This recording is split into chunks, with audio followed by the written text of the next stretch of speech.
Halo adik-adik, sekarang mari kita belajar bersama di channel Daniel Amri Studio. Untuk adik-adik yang di kelas 7, kali ini kita akan mempelajari bab 2, yaitu macam zat dan perubahannya. Untuk yang belum subscribe, jangan lupa di subscribe ya. Dan jangan lupa di share video ini sebanyaknya ke teman-temanmu agar kita bisa belajar dari mana saja. Yuk mulai belajar.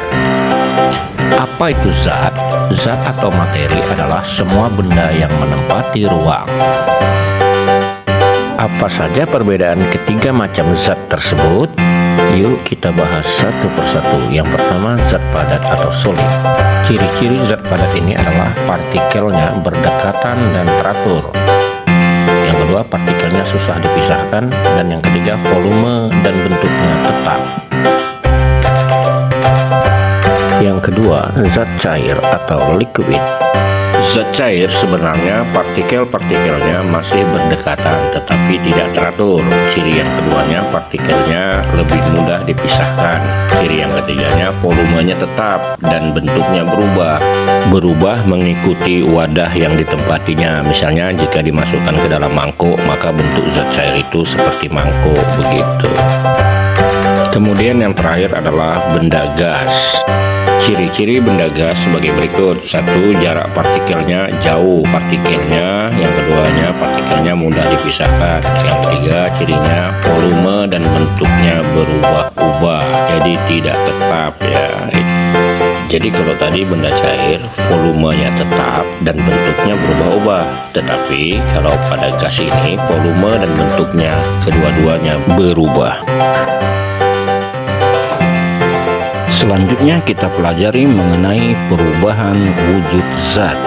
Coba adik-adik sekarang kita topikkan bagian perubahan wujud zat yang pernah kita pelajari waktu di SD. Perhatikan baik-baik, yuk kita bahas satu persatu ya. Yang pertama, membeku.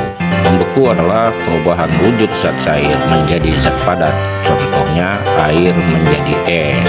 Membeku atau pembekuan ini biasanya terjadi karena adanya pengaruh suhu, yaitu proses pendinginan. Berikutnya, mencair. Mencair adalah perubahan wujud zat padat menjadi cair, kebalikan dari membeku ya. Contohnya es menjadi air. Proses ini terjadi karena adanya pengaruh suhu yang tinggi atau pemanasan. Selanjutnya, menguap. Menguap adalah perubahan wujud zat cair menjadi gas. Contohnya air menjadi uap. Proses ini terjadi ketika air dimasak, maka air akan mendidih dan dari sini keluarlah uap pada air tersebut. Peristiwa ini disebut dengan penguapan. Selanjutnya, mengembun. Mengembun adalah peristiwa wujud zat gas menjadi air. Contohnya uap air menjadi air.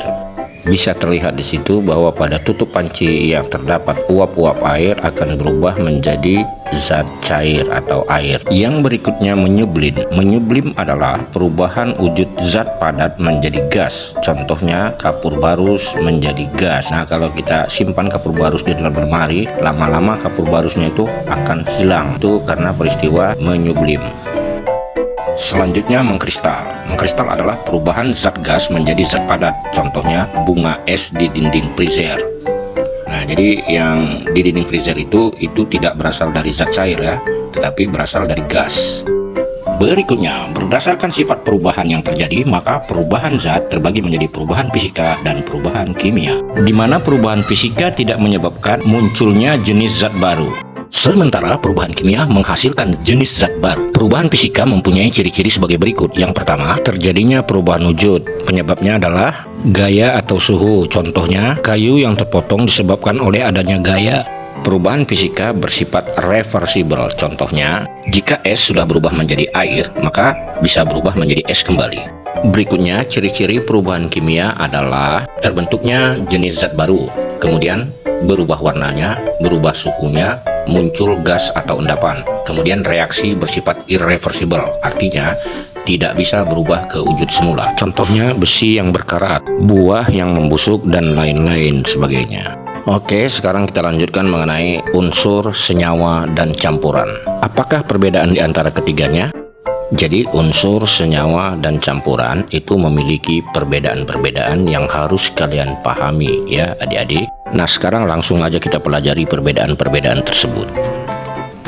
Unsur tersusun dari satu jenis atom saja, sementara senyawa tersusun dari dua atau lebih unsur yang proses pencampurannya itu terjadi secara kimiawi.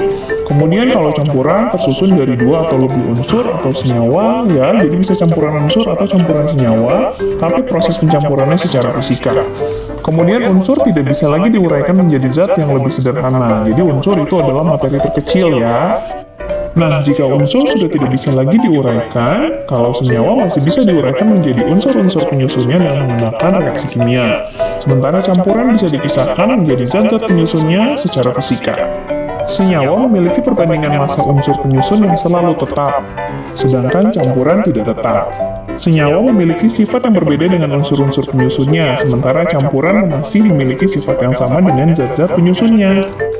Nah, apa saja sih contoh-contoh dari unsur, senyawa, dan campuran? Yuk kita lihat, kalau unsur contohnya hanya tersusun dari satu jenis unsur saja, seperti N, AU, Fe, O2, dan H2. Kalau senyawa terdiri dari beberapa macam unsur, contohnya NaCl, H2O, C6H12O6.